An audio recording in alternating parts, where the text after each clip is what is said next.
수백 년의 시간을 품은 살아있는 건축유산, 대한민국 한옥. 한옥의 시간이 다시 흐르기 시작합니다.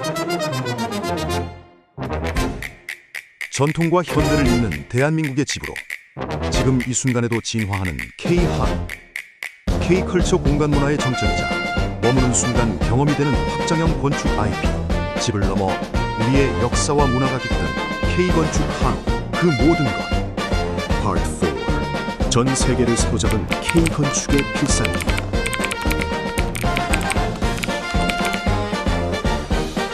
지금 시작합니다.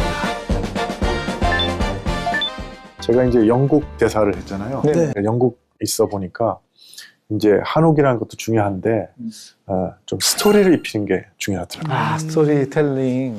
그래서 이제 뭔가 이제 중요한 한옥 같은 데는 그 한옥과 얽힌 뭐 러브 스토리부터 시작해서 역사적인 사건이라든가 이런 거를 잘 입혀서 소개를 하니까 훨씬 재미도 있고 기억에도 남고 맞아요. 그다음에 이제 이름도 이렇게 하나씩 붙이고 이렇게 하면 근데 이제 우리는 아직까지 이제 그런 게 조금 부족해서 그래서 이제 외국 사람들도 어디만 하면 알 그런 우리도 경회로도 있고 뭐 여러 가지 있잖아요.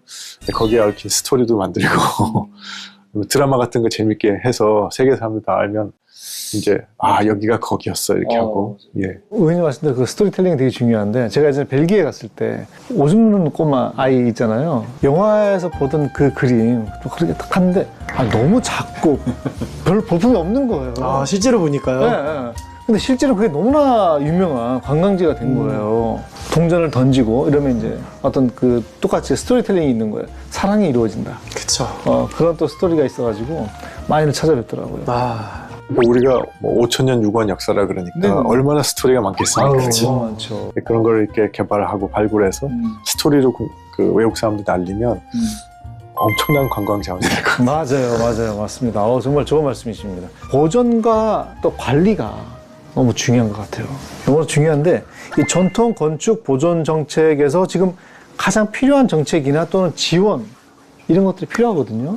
그게 이제 두 가지로 저는 생각하는데요. 첫째는 뭐든지 뭐 지금 우리가 AI 산업도 마찬가지고 생태계를 만들어주는 게 중요하거든요. 그쵸. 생태계라는 게 쉽게 말하면 그거를 자기가 이제 업으로 했을 때 살아갈 수 있어야지 이게 생태계가 되는 거거든요.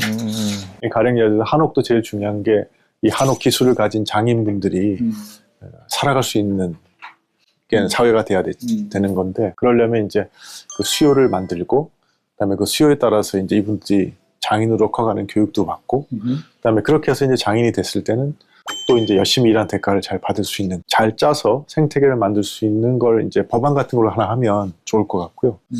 또 하나는 이제 뭐 다른 유명한 관광지에서도 그 나타난 현상이고 우리 북촌 한옥마을에서도 그런데 거기에 사시는 분들하고 관광객들 너무 많이 오면 일단 시끄럽기도 하고 그 다음에 이제 생활에 이제 좀 방해를 많이 받으시잖아요. 네.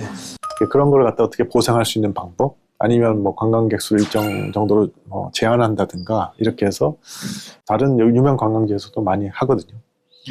그러면 이제 보존도 잘 되고 그런 게 있을 것 같습니다. 그 다음에 혹시 덧붙인다 그러면 이제 보존도 중요하지만 이제 그만큼 활용하는 것도 중요하니까 근데 활용을 잘 하려면 옛날 그대로 활용하기 좀 어렵잖아요. 그쵸. 그래서 이제 그거를 미래에 맞게 그다음에 사회 발전에 맞게 조금씩 이제 발전시키는 거. 한복도 뭐 옛날 한복은 있지만 사실 우리가 그거 입고 양복처럼 할 수는 없으니까 개량 한복이 많이 나오는데 요새는 개량 한복이 잘 나와서 뭐 너무 인기도 많이 있고 그렇지 않습니까? 그런 것도 좀 같이 해보면 좋겠다 이런 생각 듭니다. 제가 여기서 또 중요한 게 융합이네요. 그쵸. 예. 융합. 예. 그리고 또 요즘은 사실 전통과 현대의 조화, 한옥 카페, 그리고 또 한옥 스테이, 그리고 또 한옥 전시관 등등 이렇게 새로운 방식으로 한옥이 생기고 있는데 현대와 전통 사이의 이 균형을 어떻게 맞춰야 될까요? 잘 맞춰야지 뭐. 그렇죠. 네. 시소처럼. 균형 항상 잘 맞춰야 되는데 일단 우리가 생각을 조금 바꿀 필요도 있는 것 같아요. 네. 그건 뭐냐면 불란서 사람들 말 중에서 혹시 파사드라는 말 들어보셨어요? 파사드. 자동차 종류 자동차 종류가 있나요? 파사트인가요, 그거는? 파사치고 파사드라고 이제 그거는 뭐냐면 그 겉표면 얘기하거든요. 겉표면, 그러니까 건물의 외벽 이렇게 건물의 외벽을 바꾸는 건 엄청나게 제약이 많습니다.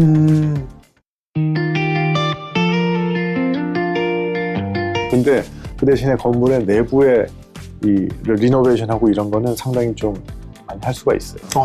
근데 불안한 사람들은 건물의 외벽을 그렇게 보존하는 걸 중요시하게 생각합니다. 그러니까 이제 건물이 되게 낡아 보이는 게 우리 기준에서는 되게 낡아 보이는 건 그게 뭔가 있다고 생각하는 거죠. 그래서 우리도 좀 이제 한옥도 내부적으로는 좀 많이 이렇게 생활에 편리할 수 있게 변화시키면서도 파사드는 좀 유지하는 뭐 그런 파사드를 가진 집이면 더욱 소중하게 생각하고 이제 막 부러워하고 이런 거 있지 않습니까?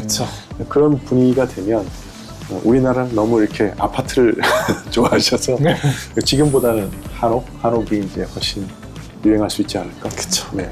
또 우리님처럼 이렇게 정말 외국에서 오래 생활하시고 축적된 또 경험이 있기 때문에 K컬처에 좀 더 많이 도와주시면 감사하겠습니다. 아, 그럼요. 예. 감사합니다. 감사합니다. 열심히 하겠습니다. 네, 감사합니다.